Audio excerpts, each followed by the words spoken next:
Żewġ proġetti ta' riċerka dwar il-marda tal-kanċer li se jitmexxew minn akkademiċi Maltin se jingħataw €1,200,000 mill-Fondazzjoni Maltija għar-riċerka dwar il-kanċer Emanuele.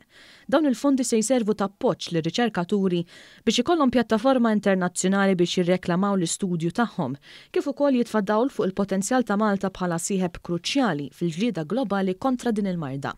Dan tħabbar f'konferenzi tal-aħbarijiet miċ-chairperson tal-Fondazzjoni għar-Riċerka Emanuele Maria Luis Coleiro Preca u rettur tal-Università l-Professur Alfred Vella.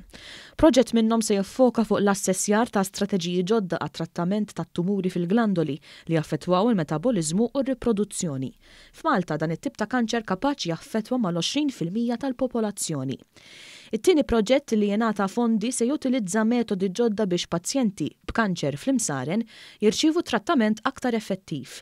Dan billi fost l-oħrajn ikun studjat f'aktar dettall il-progress tal-kanċer u tipi differenti tiegħu.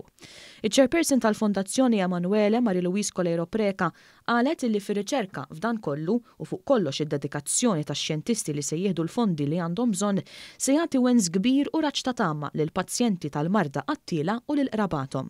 Ir-rettur tal-Università ta' Malta l-Professur Alfred Vella qal li l-ogħla istituzzjoni edukattiva fil-pajjiż qed tħareġ biss issa dawn iż-żewġ proġetti iwasslu għal kollaborazzjoni aktar wiesa' fuq livell internazzjonali.